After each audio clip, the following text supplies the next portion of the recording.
بسم الله الرحمن الرحيم والصلاة والسلام على أشرف المرسلين. Salam alaikum. Bonjour tout le monde.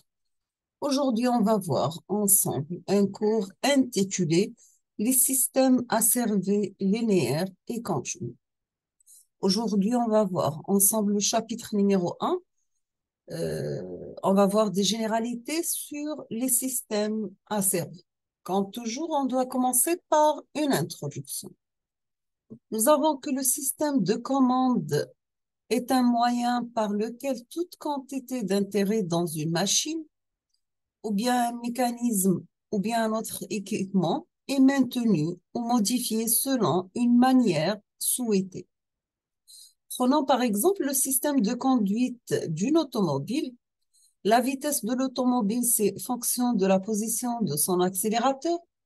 Nous avons aussi que la vitesse souhaitée peut être maintenue en contrôlant la pression sur la pédale d'accélérateur. Ce système de conduite automobile, vous avez l'accélérateur, le carburateur et le moteur véhicule constitués un système de contrôle. On va voir par la suite la figure 1 qui montre la représentation schématique générale d'un système de commande typique. Vous avez pour le système de conduite automobile le signal d'entrée ou bien ce qu'on appelle la commande. C'est la force sur la pédale d'accélérateur qui, à travers des liaisons, fait ouvrir ou bien fermer la soupape de carburateur de manière à augmenter ou bien de diminuer le débit de carburant. Donc, bien sûr, sous forme liquide vers le moteur qui va amener la vitesse du moteur véhicule, c'est la variable contrôlée, à la valeur souhaitée.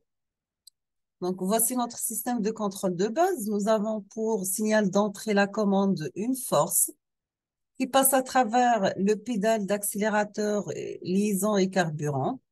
À la sortie, on aura un début de carburant qui passe à travers le moteur du véhicule pour, à la fin, arriver à une variable de sortie contrôlée. C'est bien la vitesse.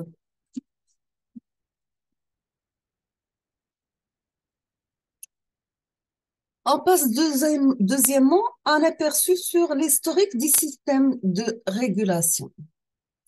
Il est instructif de retracer brièvement l'évolution historique du contrôle automatique.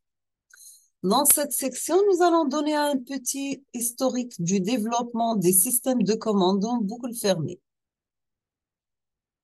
Nous avons 300 avant Gersus, la première mise en œuvre de systèmes de commande à contre-réaction et l'œuvre de Grec dans l'Antiquité avec des régulations de niveau par flotteur afin de mesurer précisément le temps.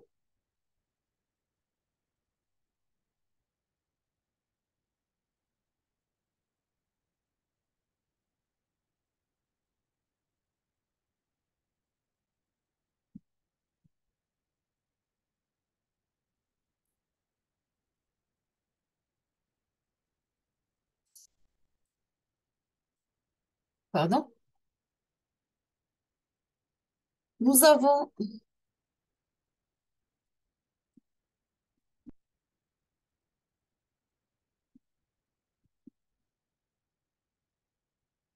Nous avons entre 800 et 1200 différents ingénieurs arabes. Par exemple, nous avons Al-Jazari, les trois frères Musa et Ibn Shati s'utilisent des régulateurs à flotteurs pour des horloges à eau et d'autres applications. Durant cette période, le principe de commande tout ou rien est pour la première fois utilisé. Nous avons entre 1600 et 1900, la révolution industrielle débute réellement avec l'avènement des systèmes de commande à contre-réaction. Vous trouvez des régulations de moulins à vent, régulation de température, régulation de niveau, régulation de pression, régulation de vitesse d'une machine à vapeur. Entre 1800 et 1935, dans cette période préclassique de la théorie de la commande, fut celle pendant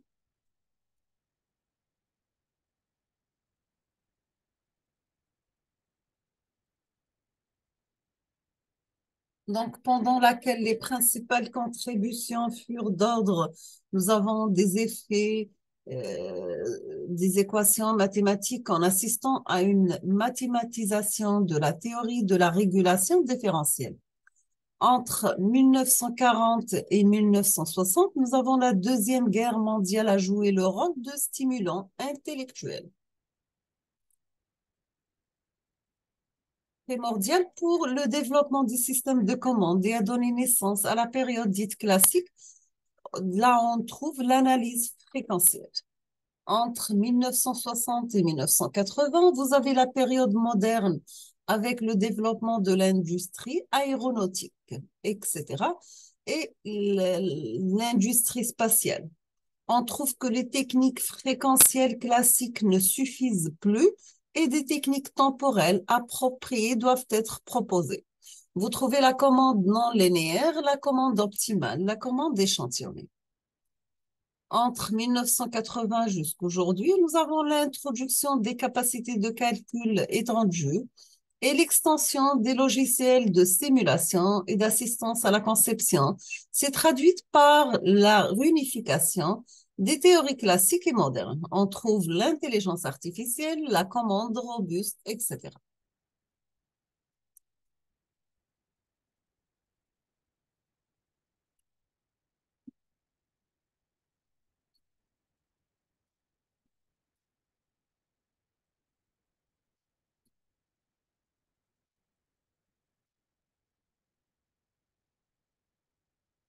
On passe maintenant à la terminologie des systèmes asservis et définition. On trouve qu'un système asservi, c'est un système qui prend en compte, durant son fonctionnement, l'évolution de ses sorties pour les modifier et les maintenir conformes à une valeur consignée ou bien une valeur de référence. Nous avons que les asservissements se divisent en deux branches. On trouve la régulation, c'est bien maintenir une variable déterminée constante et égale à une valeur dite de consigne. C'est bien la régulation de température, de pression, de débit, par exemple. On trouve aussi l'asservissement, c'est faire varier une grandeur déterminée suivant une loi imposée par un élément de comparaison.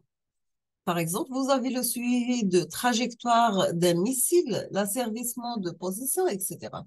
Donc, on définit un asservissement comme étant un système bouclé ou en boucle fermée comportant différents éléments. Le schéma de principe d'un système de commande est représenté par la figure suivante.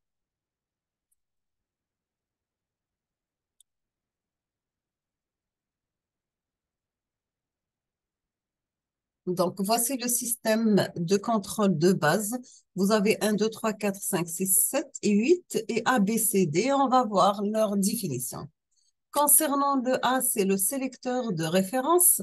C'est bien l'élément ajustement de la valeur de référence. Donc, A, c'est sélecteur de référence, élément d'ajustement de la valeur de référence. Le bloc B, c'est l'élément de commande. Vous trouvez le contrôleur, un correcteur, un compensateur, etc. Pour le C, c'est un système à commander. Le D, c'est un capteur ou bien un organe de mesure. Pour le 1, c'est un signal d'entrée. Le 2,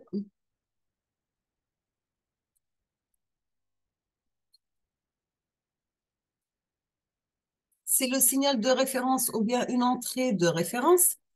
3, c'est le signal d'erreur. Quatrièmement, nous avons le signal de commande. Cinquièmement, une sortie actuelle du système ou bien une sortie contrôlée. Vous trouvez aussi une valeur mesurée à la sortie numéro 6. Et 7, c'est bien la perturbation éventuelle. 8, le bruit de mesure. Nous avons que la figure indique la présence de l'entrée de perturbation. Vous trouvez par exemple perturbation de charge dans le système à commander, l'entrée de bruit dans l'élément de rétroaction. Vous trouvez le bruit entre le process de mesure. Cette boucle de commande de base avec rétroaction négative permet de réduire l'erreur entre l'entrée de référence. Vous trouvez des sorties souhaitées et la sortie contrôlée.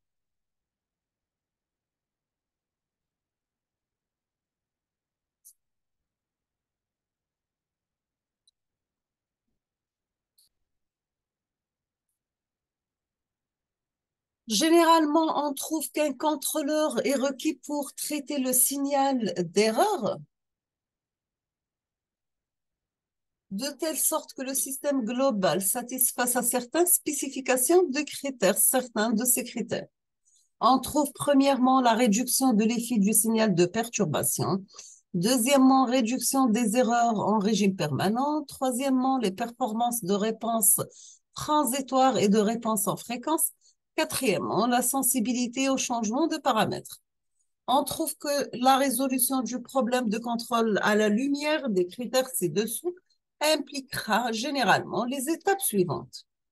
Vous avez le choix du capteur de rétroaction pour obtenir une mesure de la sortie contrôlée.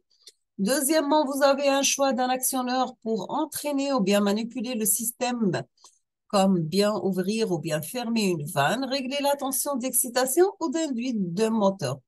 Troisièmement, vous trouvez le développement des modèles mathématiques du système, des capteurs et d'actionneurs. Et vous trouvez aussi la conception du contrôleur basé sur les modèles développés à l'étape numéro 3, donc des modèles mathématiques du système, des capteurs et d'actionneurs et les critères spécifiques. Cinquièmement, vous avez simulation des performances du système et réglage fin.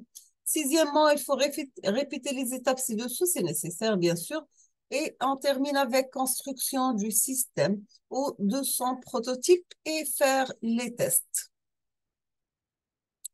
Nous avons que les critères et les étapes impliquées dans la conception et la mise en œuvre du système et les outils d'analyse nécessaires à cet effet font l'objet des chapitres suivants qu'on va les voir dans les prochains cours, Inch'Allah. Merci beaucoup pour votre attention. Comme toujours, n'hésitez pas si vous avez des questions et à la prochaine vidéo, Inch'Allah. Merci.